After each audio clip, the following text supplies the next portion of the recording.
wabarakatuh. Adik-adik, kembali lagi bersama Kak Mia. Nah, kali ini kita akan sharing tentang language acquisition. Selamat menyimak. Nah, adik-adik, pada video kali ini kita akan share beberapa terms atau istilah yang berkaitan dengan language acquisition. Yang pertama adalah native language, yang kedua second language, and then the third one is second language acquisition, or we can say it is in SLA. Kita akan bahas ini one by one in the next slide. Selamat menyimak ya. Nah, adik-adik, kita akan bahas tentang language acquisition. The first part, we are not born speaking. Jadi adik-adik, kita terlahir tidak langsung berbicara. Harus ada proses. Yang pertama tentu saja kita listening dulu. Habis itu speaking, and then reading, and then the last one is we know about the language skill. The last one is about writing. And then language must be acquired. Jadi bahasa itu harus dipelajari, bahasa itu harus didapatkan dengan cara dipelajari ya. Kemudian yang ketiga, if we think of all that is entailed in knowing a language, it seems quite challenge. Jadi kalau kita berpikir bahwa memahami, mengetahui suatu bahasa itu saling berkaitan, maka tentu saja pemahaman terhadap pengetahuan bahasa itu merupakan suatu tantangan ya. Jadi what does a baby hear? Jadi language acquisition ini bermula ketika kita masih bayi atau sejak kita lahir kita mulai acquire a language. Jadi ketika kita lahir kita sudah mulai mempelajari, kita sudah memulai berusaha memahami, mempelajari bahasa. Selanjutnya kita share tentang kapan sih critical period of L1 acquisition or the first language acquisition. Jadi untuk first language acquisition ini terjadi pada 5 tahun pertama ketika kita bayi. Jadi mulai lahir hingga umur 5 tahun itu, disitulah yang merupakan critical period atau saat-saat terjadinya first language acquisition. Kemudian tentu saja tidak semua manusia sama ya. Ada juga yang berlangsung pada umur 10 hingga 16 years old. Di sini juga terjadi first language acquisition, tapi perlu digarisbawahi bahwa it's not native like. Jadi untuk ini maksudnya native like itu tidak seperti pada penutur aslinya seperti itu. Nah, jadi perlu digarisbawahi bahwa first language acquisition itu banyak terjadi, critical period yang terjadi umur 0 hingga 5 tahun. Nah, adik-adik, apa saja yang kita pelajari atau bisa kita capai pada first language acquisition? Di sini ada 4 poin. Yang pertama adalah sound production atau babbling. Jadi ketika bayi manusia menggunakan babbling atau bicara yang belum jelas ya, sound production di situ mulai memproduksi bunyi. Misalnya ba ba ba, mama mama mam, a seperti itu. Itu contoh dari babbling atau sound production.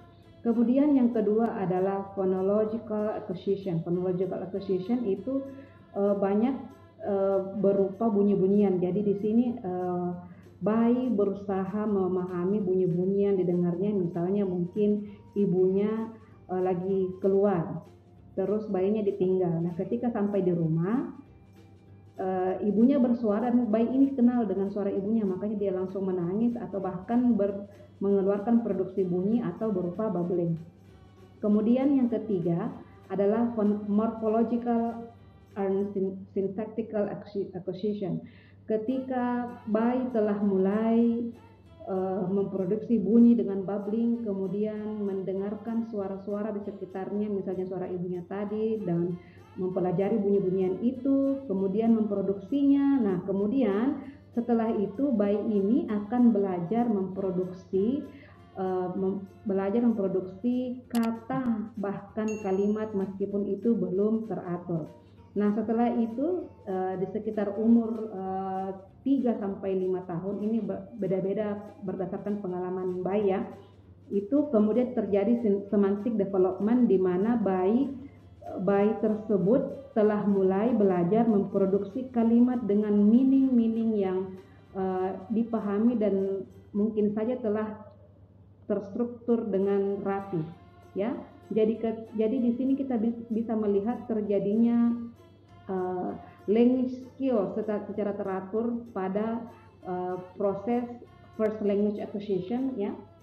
First language di sini tentu saja kita akan mulai produksi suara, kemudian memahami suara yang kita produksi dan tentu saja yang kita dengarkan. Kemudian yang ketiga, bayi atau manusia mulai memproduksi kata bahkan kalimat.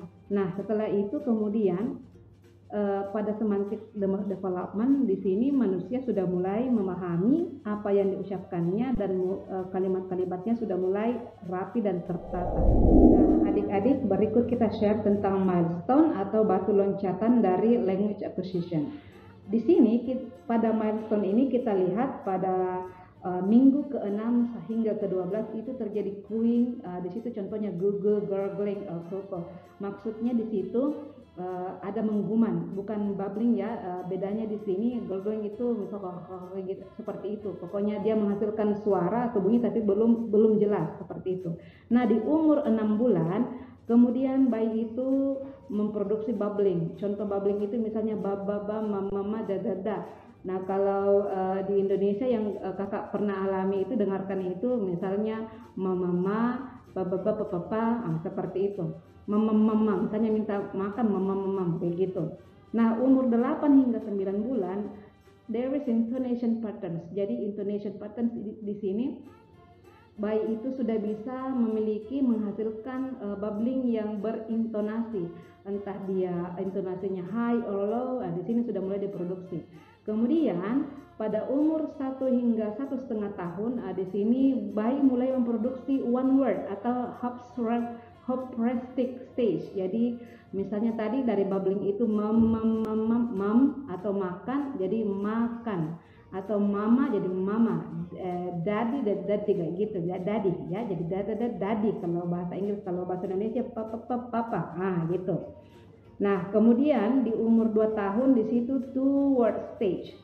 Jadi hanya beda setengah tahun deh, ya. Di situ mulai memproduksi satu kata, kemudian 2 kata, kemudian 2,5 tahun itu telegraphic stage. Maksudnya di situ adalah pada stage ini manusia sudah bisa memproduksi huruf meskipun itu baru mulai belajar, ya.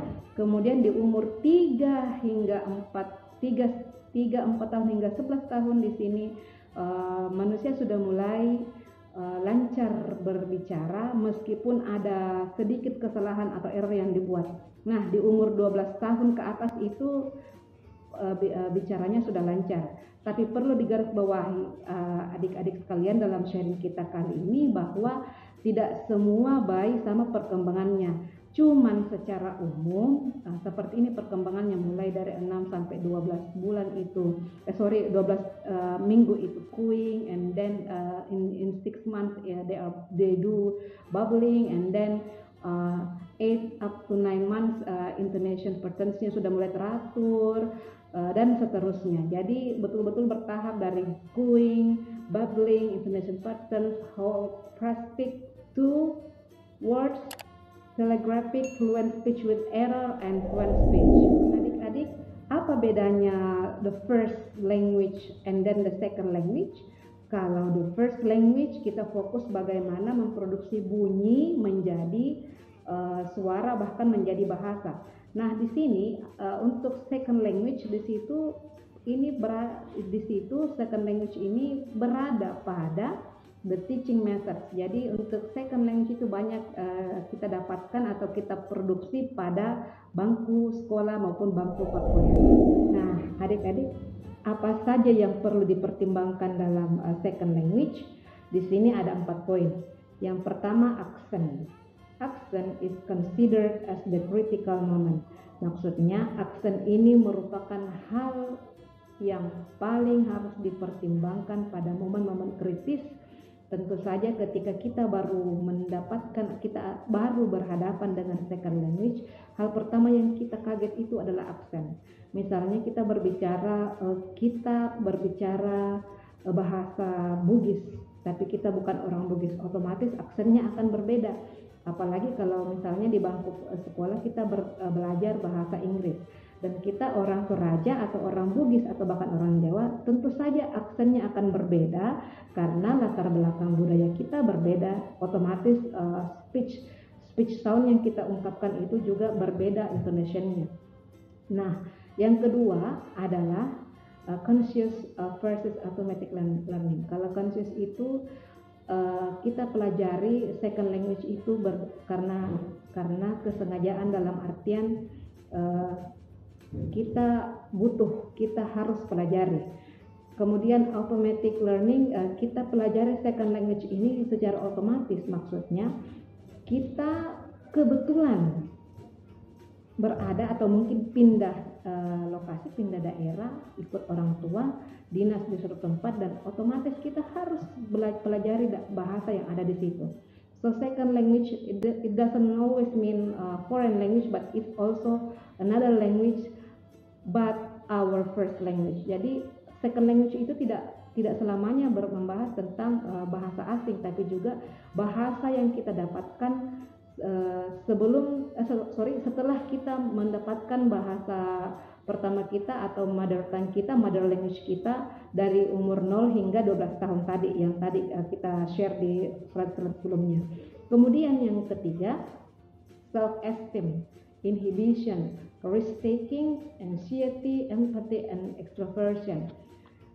Hal-hal ini tentu saja terjadi ketika seseorang baru mempelajari atau bahkan belajar berkomunikasi menggunakan second language. Tentu saja akan ada rasa malu, rasa percaya diri, ataukah berani mengambil risiko untuk ditertawakan. Misalnya kita lagi speech depan kelas, dalam kelas ya, terus teman-teman kita tertawa karena aksen kita, ya, we have different accent when we speak a language.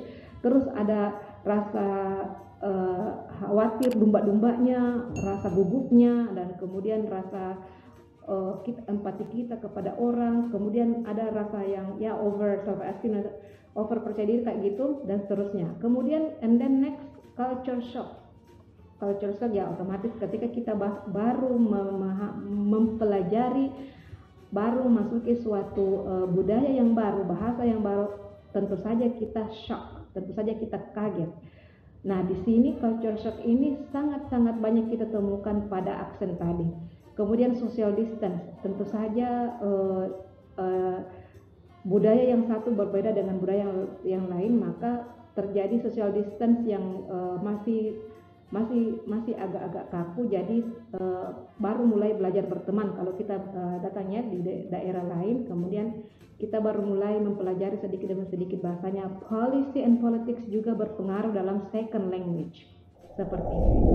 Apa saja level atau stage yang terjadi pada second language? Di sini kita lihat ada 4 stages ya. The first one is random error or wild guesses. Maksudnya ketika kita mempelajari second language, maka akan terjadi kesalahan berbahasa dan juga wild guesses, yang maksudnya adalah tebak-tebak berhadiah. Kita ungkapkan bahasa itu dengan banyak kesalahan yang terjadi secara random dan juga dengan modal tebak-tebak berhadiah. Kemudian stage 2, emergent. Emergent di sini kita mulai emerge atau membenahi error-error yang tadi kita produksi, dan kita sudah mulai memahami apa yang bahasa yang tadinya kita tebak-tebak. Kemudian pada stage ketiga kita sudah mulai mengungkapkan bahasa yang kita pelajari itu tersistem atau secara sistematik. Kita sudah paham bahwa ini subjeknya, ini predikatnya, ini objeknya, dan seterusnya. Nah, kemudian pada stage yang keempat kita sudah mulai fluent atau lancar, bahkan sudah stabil, mulai dari aksennya, psikologisnya, culture shocknya di sini sudah stabil semua. Nah, apa saja teaching method in a second language. Di sini ada 3 hal yang digunakan sejak kita mempelajari teaching methodology ya. Di sini ada pertama grammar translation, kemudian direct method, audiolingual method. Jadi ketiga proses teaching method ini banyak digunakan pada second language acquisition sebelum zaman global, bahkan sekarang zaman digital ini banyak digunakan ya. Nah, kemudian pendekatan apa untuk teaching method yang ada hari ini atau ada sekarang? Nah, di saat zaman sekarang ini banyakan yang digunakan pada teaching method itu adalah communicative approach. Communicative approach itu banyak berpusat pada student centered. Kalau tadi di grammar method dan audiolingual method dan seterusnya itu banyak digunakan teacher centered. Kalau di communicative approach itu siswa atau mahasiswa yang lebih banyak aktif. Nah, di sini apa itu communicative competence? Sebenarnya apa ini? Nah, how do we know when we have it? Bagaimana kita tahu kalau kita punya communicative competence? Di sini ada 2 hal ya. Yang pertama adalah pragmatic competence, yang kedua adalah organizational competence. Pragmatic maksudnya kita memahami konteks, kita memahami kondisi di mana kita akan mengungkapkan, akan memproduksi suatu bahasa atau komunikasi. Kemudian organizational competence di sini kita sudah mampu mengungkapkan bahasa itu secara terstruktur dan secara organisatif, dia sudah teratur. Nah, jadi bagaimana dengan fluent? What does it mean to be fluent? Fluent itu kita bisa memiliki competence in pragmatics and organizational. Jadi kita bisa berkomunikasi dengan siapapun tanpa mengalami culture shock tadi ketika kita masuk pada second language acquisition. Adik-adik, sekian video tentang language acquisition kita kali ini. Sampai jumpa pada video-video selanjutnya. Assalamualaikum warahmatullahi wabarakatuh.